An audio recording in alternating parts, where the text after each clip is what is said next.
Praise the Lord. Magandang tanghali po sa bawat isa po sa atin. Lalo na po yung mga kapatid natin ngayon nasa kanilang mga tahanan. Magandang umaga po sa inyo at palain kayo ng Panginoon sa inyong pakikinig. Ngayong tanghali pong ito ay napakasarap pag-usapan ang kabutihan ng Diyos sa buhay ng bawat isa sa atin, bagamat tayo may mga dinadaan ng mga pagsubok sa buhay. No po, at ganun din po, Happy Father's Day po sa mga katatayan na nasa mga tahanan ngayon, sa mga maginoong kalalakihan ng ating Panginoon. Magandang umaga po sa inyo. At handa na po ba tayong makinig ng salita ng Diyos? Ito pong paksa na ating pag-aaralan ngayong tanghaling ito ay napakahalagang paksa sa buhay ng maraming tao upang maintindihan niya na ang Diyos ay hindi nagkamali sa paglalang o pagpili sa Kanya. Ito pong paksa natin pag-uusapan ngayong Sunday ay pinamagatan po natin Words from the Father's Heart. Sabi ng Matthew chapter 6 verse 33, ngunit higit sa lahat, pag sumakitan nyo na kayo'y pag-arian ng Diyos at mamuhay ng ayon sa Kanyang kalooban at ibibigay niya ang lahat ng inyong pangangailangan. Tayo pong lahat ay sumandaling pumikit at tayo po'y manalangin sa ating Panginoon. Diyos naming buhay na nasa langit, sa pangalan ni Jesus, kami po sa oras na ito ay nagpapasalamat sa iyo sa panibagong lakas at buhay na pinagkakaloob mo po sa bawat isa po sa amin. Salamat din po sa pagkakataong ito na kami po ay makakapakinig ng iyong mayamang salita. At hiling po namin na kaming lahat sa oras na ito ay patawarin mo sa aming pong mga nagawang pagkakamali o kasalanan at lahat naming pagkukulang. Salamat po, Panginoon, sa kapatawaran at gayon din po. Linisin mo kami at gamitin mo kami upang maging instrumento ng pagbabago ng buhay at kalagayan ng buhay ng maraming tao. Gamitin mo po ang iyong lingkod upang maparangalan ka. Pagkalooban mo po ako ng anointing, revelation, wisdom, understanding, and knowledge, O God, upang kami po ang lahat ay mapagpala ngayong umagang ito. Welcome po ang Holy Spirit sa aming kalagitnaan. Sa iyo po namin maingat na ibinabalik ang lahat ng papuri, ang lahat ng pasasalamat, lahat ng mga nagmamahal sa Diyos ay magsabi po ng Amen, Amen, Amen. Palakpakan natin ang Panginoon. So itong paksa about words from Father's heart, dito po sa Matthew chapter 6:33, ito pong Diyos ay nagkaroon ng tagubilin sa sangkatauhan nang siya po ay pumarito sa lupa sa katauhan po ng ating Panginoong Yesus. At ang kanya pong sinabi ay pagsumikapan daw nating lahat na ano po? Na tayo daw po ay pagharian ng Diyos. Maging hari daw ng Diyos si Kristo sa buhay mo, hindi na ikaw ang hari ngayon. At sabi rito, mamuhay daw po tayong lahat na ayon sa Kanyang kalooban. At napakaganda po ng Kanyang pangako, ipagkakaloob niya ang lahat ng ating mga pangangailangan.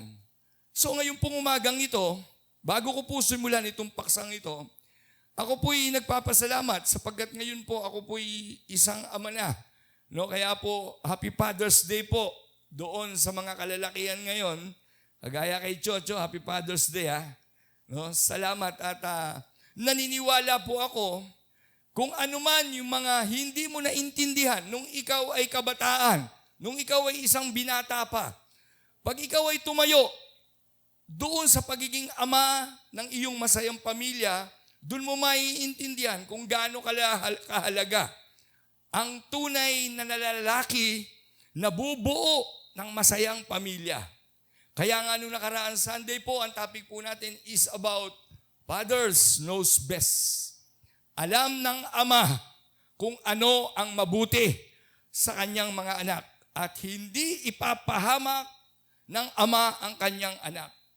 Ngayon naman po, ito pong ating paksa about words from the hearts of the Father, dito po nakita ko, itong ama nating nasa langit ay merong laman yung kanyang puso sa magandang plano o purpose niya po sa buhay natin. At sabi ng ating Ama, seek ye first the kingdom of God and His righteousness, and all these things shall be added unto you.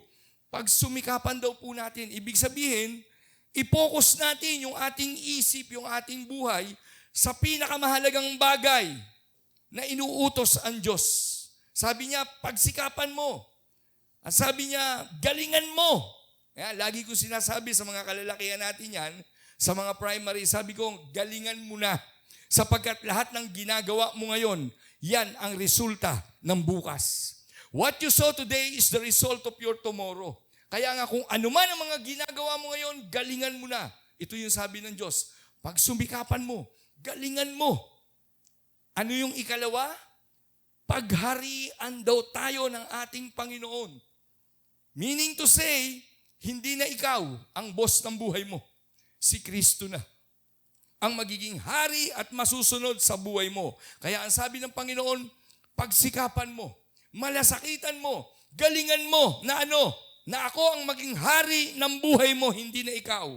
Sapagkat nung ikaw ang hari ng buhay mo, hari ka ng sablay, katulad ko, hari ako ng sablay. Sabi ng Diyos, pagharian kita. Pwede ba? Kaya ngayong umagang ito, isang magandang bagay na dapat maintindihan ng mga kalalakihan kasi Father's Day ngayon, na maintindihan mo na meron kang malaking responsibilidad kaya ka ginawang lalaki ng ating Panginoon. Hindi kanya ginawang bakla, ginawa kanyang maginoo, ginawa kanyang tunay na lalaki para maging kawangis mo siya, maging katulad mo siya. Kaya ulitin ko, kawangis natin ng Panginoon, mga kalalakihan, walang malambot. Puro tayo mga mga macho, mga matitigas yan, mga tigasin. Amen? Mga tigasin, tigasaing, tigalaba, tiga-plancha, tiga-igib, yan, mga tigasin yan. Po? So sabi rito, pagharian kita, pagharian ka raw ng Diyos. Alam mo kung ang Diyos ang hari ng buhay mo, noon pa lang maganda na buhay mo. Ako sabi ko nga, kung noon pa pala ang hari ng buhay ko, hindi si Asyong Salonga, hindi sana gumulo buhay ko kung hindi sana si Totoy Golem ang hari ng puso ko, ng isip ko, kung ang hari ng buhay ko kagad nung araw, si Jesucristong ipinako sa krus para sa mga kasalanan ko, dapat noon pa maayos na buhay ko. Kaya ang sabi ng Panginoon, pag sumakitan mo na ako ang maging hari ng buhay mo, at sabi niya, mamuhay ka ayon sa aking kalooban, hindi sa kalooban mo.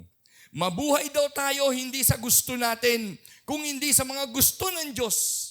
Kaya ngayon tanghaling ito, kung ano man ang mga gusto mo sa buhay na hindi gusto ng Diyos, ngayon pa lang, handa ka bang maging hari ng Diyos ang buhay mo?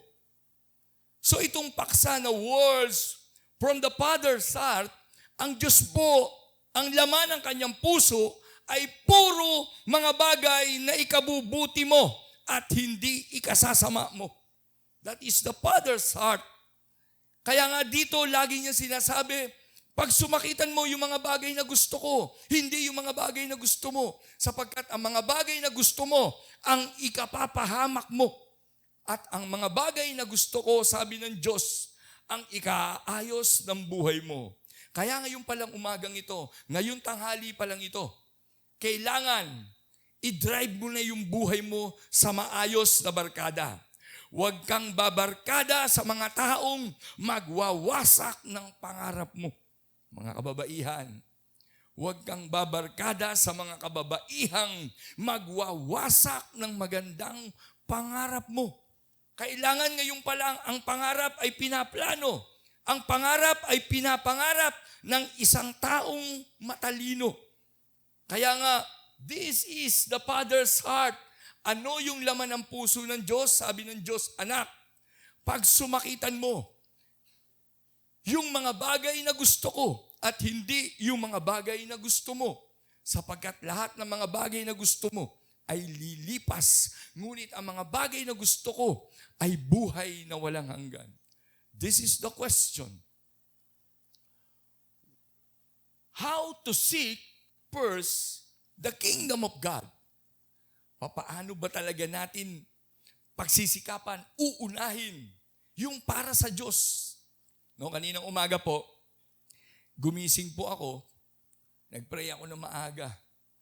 At pagkatapos bumaba ako, nag-jogging ako kanina. Nakikita ko yung mga kalalakihan, tutulog pa sila. Pero naiintindihan ko sila bilang mga kalalakihan ng Diyos, bilang mga kabataan. No? At habang ako po yung nagja-jogging, isa lang ang laman ng isip ko. Sabi ko sa Panginoon, Panginoon, Daddy, ano ba yung magandang mensahe mo ngayon sa umagang ito sa buhay naming mga kalalakihan?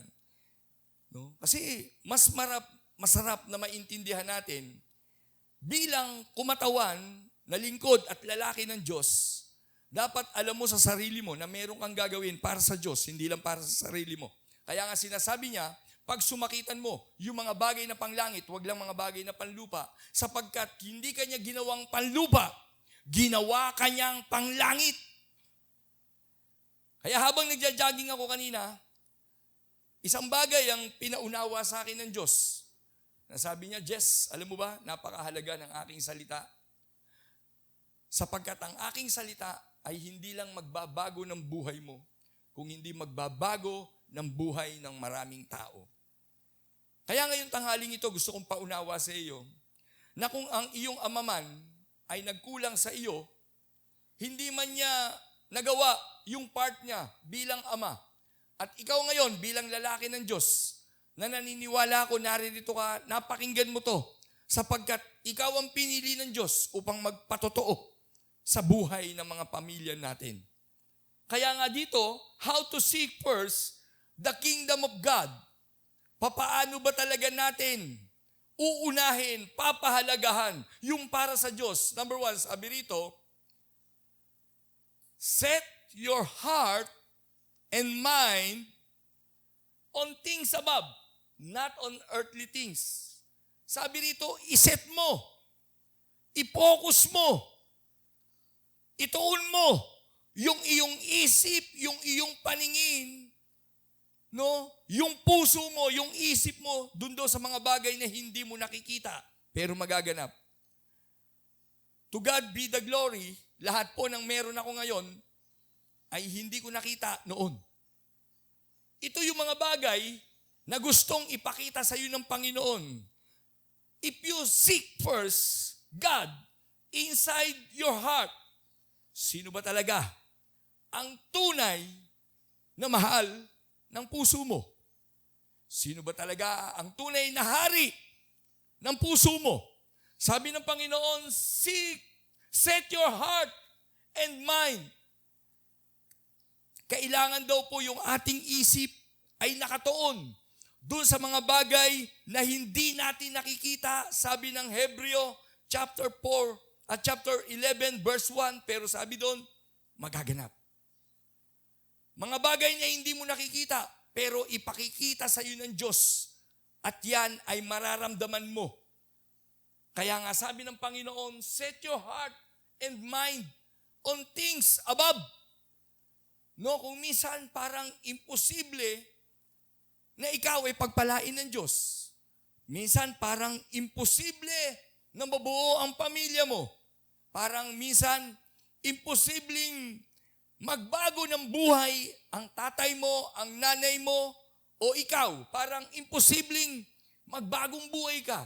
Pero ulitin ko, sabi ng Luke chapter 1 verses 37, walang imposible sa Diyos. Lahat ng bagay ay magagawa ng Diyos. At lahat ng hindi mo nakikita ay kaya niyang gawin if your heart and mind set in the heart of God. Yan ba talagang puso mo ay nakaset up yan? Parang parang motor, parang bisikleta. Pag sinabing set up, pinaplakado mo yan, pinapaganda mo yan, pinapaporma mo yan. Ganon din ba yung puso natin kay Lord? Si Lord ba attracted ngayon sa pagsamba mo? Si Lord ba na-attract kanina sa pagpupuri mo, sa pag-awit mo? Sabi ni Lord, set your heart and mind above, not on earthly. Sapagkat ang lahat ng bagay dito sa lupa ay panglupa at mabubulok. Kaya sabi ng Colossus chapter 3 verse 2, isaisip daw natin yung mga bagay na Panglangit, wag lang panglupa. Kaya nga sabi ko kanina, hindi talaga tayo tagalupa. Tagalangit po tayo. Para maintindihan mo. At huwag kang maniwala sa akin kung hindi ka mamamatay. Kaya ka mamamatay kasi nga, panglangit ka. Hello, yung mga nasa tahanan dyan. Alam ko, panglangit ka. At kung ikaw man ay nakikinig ngayon pa lang, iaayos mo na ang isip mo at iaayos mo na ang puso mo sapagkat ang Diyos ay merong nakahandang magandang plano sa buhay mo. Set your heart and mind things above, not on earthly things, sapagkat ang lahat ng bagay dito sa lupa ay panandalian lamang. What else? Sabi dito, how to seek? Number 1 is set your heart and mind. And number 2, sabi dito, trust. Trust in the Lord and do good. Dwell in the land and cultivate faithfulness. Sabi ng Panginoon, pagkatiwalaan mo naman ako, parang awa mo na. Matagal na pagkakataon na pinagkatiwalaan kita sa buhay mo, akin yan, sabi ng Diyos, pinagkatiwalaan kita. Ikaw ang naging hari ng maraming pagkakataon. Ikaw ang naging hari ng maraming taon. Ang tanong, meron bang magandang nangyari? Sabi ng Panginoon, trust me. Trust in the Lord. And do good. Yung mga nagtitiwala sa Panginoon ay gumagawa ng mga mabubuting bagay para sa Diyos. How to seek? Trust in the Lord and do good. Sabi rito, dwell in the land and cultivate faithfulness. Pag sinabi pong cultivate, ang Diyos po ang nag-aalaga. Ang Diyos po ang humuhukay. Ang Diyos po ang nagbabago, nag-aalis ng lahat ng basura sa puso mo, sa puso ko, sa isip mo at sa isip ko at sa buhay nating lahat. Kinukultivate ng Panginoon yung buhay natin upang Upang mamunga ng sagana. Cultivate your heart. Sabi ng Panginoon, faithfulness. Naniniwala ako na ang Diyos napakalaki ng tiwala sa kanyang mga anak sa buhay nating lahat. Trust in the Lord. Ako po'y tuwan-tuwa sa Panginoon. Nung magkaroon po ng COVID, tao ko, hindi ako nagsisinungaling, nag-isip din po ako Sabi ko, lockdown, walang aatin. Papaano yung pambayad sa kuryente na minsan 7,000, 5,000? Papaano ka ako yung pambayad dito sa bahay, 10,000? Papaano ka ako yung 10,000 na naman na inutang natin sa home credit na ipinagawa natin ito at binili natin ng mga aircon? Sabi ko, Lord, papaano na? But God said to me, Jess, trust me. Ikaw ba'y marunong magtiwala sa akin, Jess? Nung ako po'y nagpe-pray, sabi ko, opo naman, Lord. Sabi niya sa akin, kung ikaw ay nagtitiwala sa akin, dapat marunong kang mag-isip. Alam mo, yung mga may tiwala pala kay Lord, ginagamit ang isip, hindi ginagamit ang bibig. Kung minsan, sa buhay natin, pag dumadaan tayo ng cultivate for God's faithfulness, minsan pag kinukultivate ka ng Panginoon, pag hinuhukay ang kalooban mo, o dumadaan ka sa mga sacrifice ng buhay mo, minsan nasasaktan ka, umaangal ka sa Panginoon. Katulad ko. But God said to me, Jess, trust me. Ikaw ba'y merong pananampalataya? Lord, opo. Gamitin mo ang iyong isip kung ikaw ay nananampalataya. Alam niyo, isang pagkakataon, nag-isip ako. Kasi pag ikaw nag-isip ka at inisip mo yung mga problema at hindi mo inisip yung solusyon sa mga problema, sasakit ang ulo mo. Tama? Sino rito pagka nagka-problema, iniisip yung problema, hindi iniisip yung solusyon. Sabi ni Lord, huwag mong isipin niyang problema. Wala kang magagawa dyan. Ano ang problema? Lord, pambayad po sa kuryente, pambayad sa bahay, 10,000. Lord, 10,000 na naman po, Panginoon, pambayad sa home credit. Yan ba problema mo? Gawin mo yung problema ko. Alam mo ba problema ko? Lord, opo. Ano problema ko? Cell group, Lord, yung kaligtasan ng mga tao. Yun ang gawin mo. Sapagkat yun ang kaya mong gawin at hindi mo kayang gawin yung mga bagay na gusto mo gawin. Kaya alam nyo, nung ako po'y nag-iisip, doon po ako nagsimulang, sabi ko, yung mga nandito, sinel group ko sila. Sabi ko, liya, tipong kayo sandali. Nag-aaral kami ng salita ng Diyos at pagkatapos ko po mag-pray, sabi ng Panginoon, dahil sumunod ka, yung knowledge nagkakaroon ng understanding. Nagkakaroon ng wisdom. Nagkakaroon ng mga pangunawa sa mga bagay na hindi mo nakikita at mga bagay na hindi mo kayang gawin. Ulitin ko, hindi lahat ng may isip ay nakaisip ng tama. Hindi lahat ng may isip nakaisip ng mabuti, kung hindi ang mga isip na wala sa Panginoon ay nag-iisip ng mga negatibong bagay at ang iniisip yung problema at hindi nila maisip yung solusyon. But God said to me, just trust me. Huwag mong isipin yung problema. Akin yan. Ito problema mo. Binigyan tayo ng Panginoon ng understanding. Binigyan kanya ng isip upang mag-isip. Alam nyo, nag-iisip ako. Sabi ng Lord sa akin, di ba businessman ka? Di ba soul business ka? I-convert mo nga yan sa yung networking na yan, i-convert mo sa soul working at tapos i-convert mo yan sa pera. Alam nyo, habang nag-iisip ako, doon ko uli ginather yung mga kalalakihan natin, mga kababaihan na nandito. Sabi ko sa kanila, sino sa inyo may pera? Yung iba parang, Pastor, ano ba yan? Pera-pera na naman. To God be the glory. Sabi ko sa kanila, 5,000 ako. Sabi naman ni Kim, Pastor, 3,000 ako. Sabi ni Tim, Pastor, ako 1,000. Sabi ni isa, ako, Pastor, 500. Nakalikom po kami ng 20,000. Yun po yung sinimula naming ipuhunan sa galunggong, tulingan, ahong na nakikita nyo. Yang agila na nasa dibdib ni Adam, lumipad yan. Lilipad ang agila kung marunong kang mag-isip.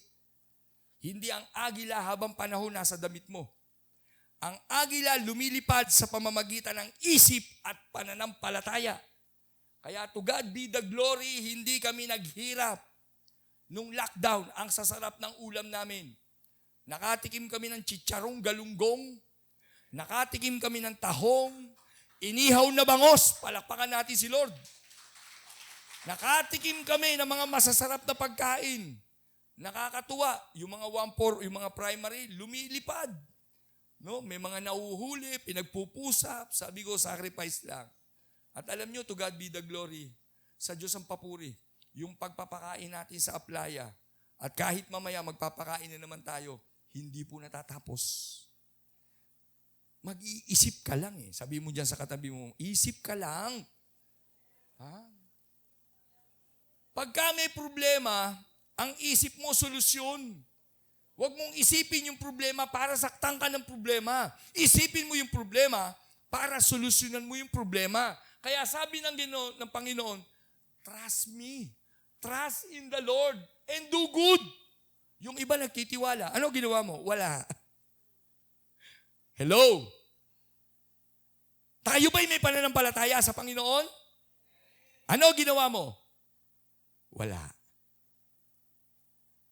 Alam mo, pag ikaw marunong kang magtiwala sa Diyos, may gagawin ka. Kaya sabi ng Panginoon sa akin, Jess, nagtitiwala ka ba sa akin? Opo, Lord. May gagawin ka. Ano po gagawin ko, Lord? Magtitinda kayo ng galunggong, magtitinda kayo ng tulingan, magtitinda kayo ng itlog, ng mangga, magtitinda kayo. Alam mo, tuwan-tuwa ako eh. Kaya nga, trust in the Lord. Pag ang Diyos kasama mo sa buhay, hindi ka magugutom. Umasa ka sa Diyos, sabi ng awit 37. Ano gagawin ko? Mabuti. Mananahan kang ligtas sa lupain. At yung karugtong niya sa 4, may favorite verse. Ano sabi doon? Sa Diyos mo, hanapin ang ano? Ang kaligayahan. Huwag mong hanapin sa barkada. Huwag mong hanapin sa babae. Ha? Libog lang yan. Huwag mong hanapin sa tsongke, sa marijuana. Huwag mong hanapin kay Shasha sa Cebu. Iiwang ka niyan. Matagal ako na humaling dyan kay Shasha. Nung ako'y payat na at wala na akong pera, binrake ako. Hanapin mo daw ang kaligayahan sa Panginoon. To God be the glory. Sabi rito ng Panginoon, umasa ka sa akin. Alam mo, minsan parang ang hirap umasa sa Diyos na hindi mo nakikita. Mas aasa ka sa taong nakikita mo. To God be the glory ng COVID, wala kaming inasahan kung hindi ang Diyos. At ang bawat isa na kinakailangan, mamuhunang kami ng sacrifice at sipag. Kaya sabi ko sa kanila, lipad. Kung gusto nating mabuhay, lipad. Walang dadapo. How to seek? First, the kingdom.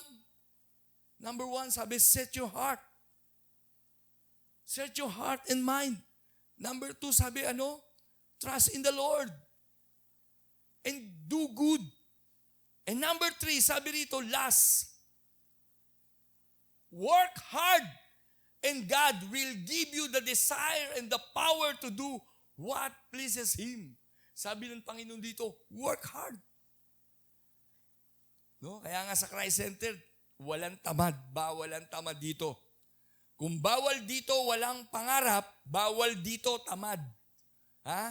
Kaya ulitin ko, siguro pakitapikin muli ang katabi mo. Huwag kang tamad. Kung may bayad lang ang tulog siguro kung may bayad ang tulog, lagi ako mag-OT. Walang bayad ang tulog Kaya dito, pag bumaba ako, yung mga natutulog, nagigising Ulitin ko, walang bayad ng tulog. Sabi ng Panginoon, work hard and God will give you the desire. Si Lord ang nagbibigay ng pagnanasa, ulitin ko. Nung araw, wala akong kanasang-nasang magbago. Wala akong ka-desire na na maging pastor. Wala akong pagnanasang magturo ng salita ng Diyos. Wala akong pagnanasang magkaroon ng masayang pamilya. Basta ako, araw-araw, gusto ko lang kumain, matulog, mag-drugs, magsugal, mambabae. Paikot-ikot lang ang buhay ko ron. Yun lang ang gusto ko. But now, church, to God be the glory. I trust in God and I work hard. Kaya nga sa bawat pagkakataon na gumagawa ka ng malasakit. Hello, Team Malasakit. Alam niyo po, to God be the glory, ang Team Malasakit, hindi nawawala ng customer. Linggo ngayon, Lunes pa lang, meron na kami mga naka-schedule. No, this coming Monday, meron na naman kaming installation. Kahapon, cleaning. No? Araw-araw po, kumikita kami. Bakit? Work hard Bawal ang tamad sa Panginoon. Pagka tamad, pwede nang matulog yan habang panahon. Ha? Ulitin ko, kung may bayad lang ang tulog, siguro lagi akong OT. Walang bayad ang tulog No? Sabi ng Panginoon, work hard. Pagka ikaw work hard ka, kagaya ng mga Team Malasakit ngayon, tuwan-tuwa ako Kahapon, nandun sila sa Alfonso, ang dami nilang nilinisan. No? Tuwan-tuwa po ako Yung isang team naman natin, nandun sa may, anong lugar yon? Sa Araya, Pambira. Araya, Pampanga ba yan? Nandun sila sa Araya, sabi nila, kikwento sila sa akin, Pastor, yung customer namin, ganito. Sabi ko, do good to be good. Hard work. Alam mo, yung ginagawa mong hard work, hindi pakitang tao yan, pakitang Diyos yan. Kaya nga yung ating Team Malasakit Kasi bakit to Team Malasakit? Hindi ka gagawa ng isang bagay na hindi para sa Diyos. Naglilinis ka ng aircon, para kay Lord yan. Nagwalis ka sa church, para kay Lord yan. Naggitara ka, para kay Lord yan. Sumayaw ka, para kay Lord yan. Nag-asawa ka, para pa rin kay Lord yan. Hindi lang para sa'yo, amen? Dahil lahat ng bagay na meron ka, galing sa Diyos. Work hard and Sabi rito, and God will give you the desire. Ano ba ngayon yung ninanasa ng buhay mo? Ha? Ako po, sa totoo lang, meron akong desire ngayon. Sabi ko, ito yung pangarap ko eh. Ito yung laman ng puso ko ngayon, sabi ko eh. Kung ano man meron ako, gusto ko meron si Cyril eh. Kaya lagi ko sinasabihan si Cyril, iayos mo lang ang buhay mo. No? Iayos mo lang ang buhay mo. Sabi ko, lahat ng bagay maaayos. Baguhin mo lang ang buhay mo, lahat ng pangit mababago. Kasi, yun ang buhay ko dati. Napakagulo. Hindi ko na alam ayusin. Ginulo ko, pero hindi ko maayos. Pero nung makilala ko, itong Jesucristong lagi kong pinagtataguan, pagka may mga Bible study, sabi ko, yan ang ginagawa ng mga taong walang magawa sa buhay. Ako nagbabasa ng Bible, tamang sira ulo yan. Pero salamat sa Panginoon, yung isang katulad kong pilosopo, ito ngayon ang nangangaral ng salita sa inyo upang maintindihan natin ang Diyos ang nagbibigay ng pagnanasa at kakayanang magawa natin ang lahat ng bagay na gusto niya, hindi yung gusto mo. Kaya ito po yung sinasabi ng Panginoon dito sa Pilipos chapter 2 verse 13. Ang Diyos daw ang nagbibigay ng pagnanasa at kakayanang magawa mo yung mga bagay na hindi mo kaya. Ako po nung araw hindi ko kayang mag-speak about the Word of God. Hindi ko kayang mangaral ng kabutihan. Bakit? Buhay ko puro kasamaan eh. But God give me desire. Binigyan niya ako ng pagnanasa. At nung ako yung magkaroon ng magnasa, na maglingkod sa Panginoon, at nakikita ko na lang yung sarili ko eh. Basa ako ng basa ng Bible eh. At isang araw, nakita ko na sa pagbabasa pala ng Bible, natututo akong mangaral. Kaya nga kung ikaw tamad kang magbasa ng Bible, kinatamaran mo yung biyaya ng Panginoon. Si Manny Pacquiao, ang tindi. Bilyonaryo. Pero alam mo, yun yung bilyonaryong hindi gigising sa umaga, na hindi luluhod at manalangin sa Panginoon, at hindi siya pwedeng hindi magbabasa ng Bible. Sapagkat alam niya yung mga pangako ng Diyos na nagtuturo ng salita ng Diyos. Sabi ng Panginoon, seek first. Kaya church, ngayong tanghaling ito, nakikiusap ang Diyos sa ating lahat. Sabi ng Panginoon, pwede ba unahin mo naman ako kaysa dyan sa labahan mo? Pwede ba unahin mo ako kaysa sa sinaing mo? Pwede ba unahin mo ako? Napakasarap sa paggising mo pala sa umaga, una na ang Diyos. Hindi una ang demonyo. Kadalasan sa atin, paggising natin sa umaga una na demonyo Ano una mong inisip? Masama. Ano una mong sinalita? Masama. Puro masama Kaya huwag kang magtaka kung bakit ang buong maghapon mo, puro masama. Ano ba inuna mo? Seek ye first the kingdom of God inside your heart. Inside our heart. Ang totoong kaharian ng Diyos ay wala sa templong ito. Ang totoong kaharian ng Diyos ay nasa loob ng puso mo. Palakpakan natin si Lord. This is the temple of God. Naririto ang kabanalan ng Diyos. Naririto ang pag-ibig ng Diyos. Uhaw na uhaw ang Diyos sa pagbabago ng buhay natin. Kaya ngayon tanghaling ito, seek ye first the kingdom of God and His righteousness, and all these things shall be added unto you. How to seek? Number 1, set your heart, set your mind to our God. Number 2, God said, trust to me. Pagkatiwalaan mo ko. And number 3, work hard. Ngayong pong tanghaling ito, inaanyayahan kita na tumayo upang tayo po'y aawit sa ating Panginoon.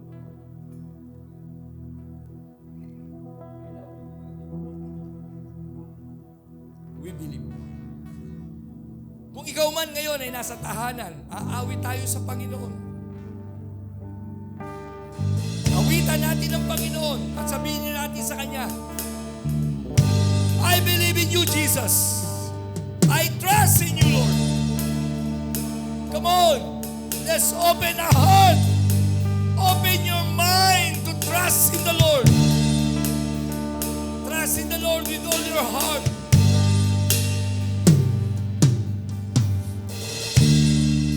This time of desperation,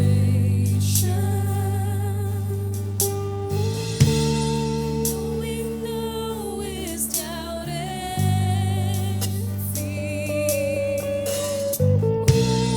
There is only one foundation. We believe. We believe in you, Lord. We believe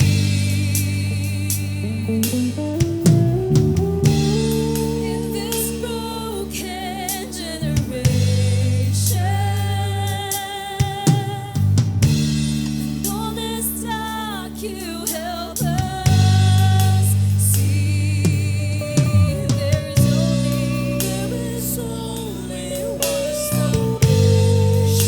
We see, we believe, yes, Jesus. We believe in God the Father. We believe in Jesus Christ. We believe in the Holy Spirit and His given us new life. We believe in the crucifixion. We believe that He conquered death. We believe in the resurrection and He's coming back again. We believe.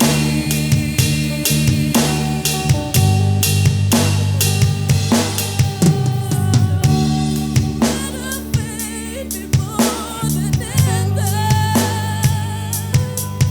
Greater than the storms we see. In our weakness and temptation, we believe.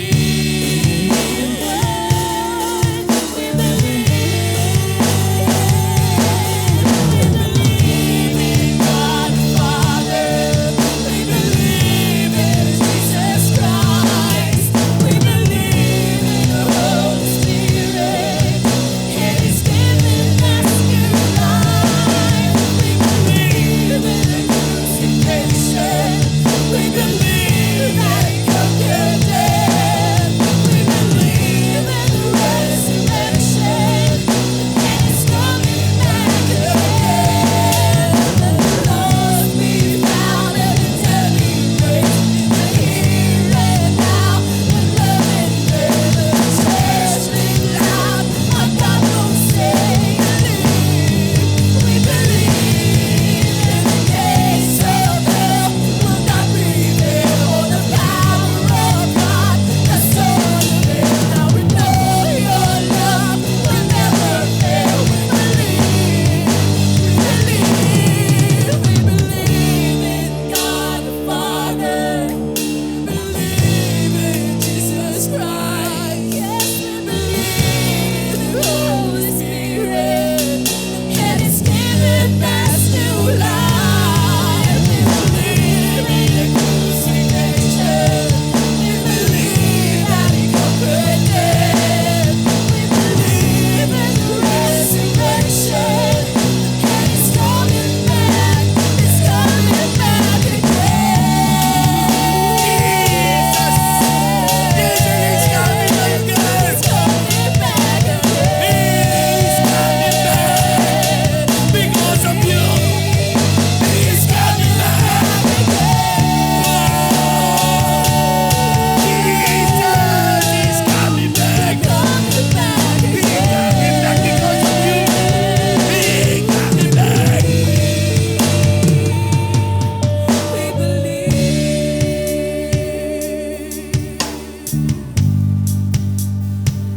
Maraming salamat po sa salita mo ngayong umagang ito. Kami pong lahat ay nagbubukas ng puso upang paniwalaan ka sa mga bagay na hindi namin nakikita. Ngunit magaganap. At anuman po ang aming mga naging pagkukulang sa iyo, kung bakit nasira ang aming buhay, patawarin mo kaming lahat. At sa oras na ito, muli namin ibinabalik sa iyo ang aming papurit pagtitiwala. Naniniwala po kami, O Diyos, na mga bagay na meron kami, mga bagay, Panginoon, na hindi namin naiintindihan, mga problemang dinaanan namin, O Diyos, na naging sakit ng aming puso upang kami lumayo sa iyo. Sa oras na ito, Panginoon, gamutin mo kami. I-heal mo yung mga kabiguan sa aming mga puso. Gamutin mo to ng iyong makapangyarihang pag-ibig. Gamutin mo to ng iyong salita at mga pangako. At sa oras na ito, Diyos, pinasasalamatan ka namin sa iyong mga salita na naging hamon sa aming buhay upang kami magbagong buhay. Piling po namin, O Diyos, na sa bawat salita ng aming narinig ay hindi masayang kung hindi iukit mo sa aming mga puso upang magbigay hamon sa takbo ng buhay. Maraming salamat po. Sa iyo namin ibinabalik ang mataas na papuri, mataas na pasasalamat sa pangalan ni Jesus. Lahat ng mga nagmamahal sa Diyos, magsabi ng malakas na Amen! Amen! To God be the glory. Makakaupo po tayo.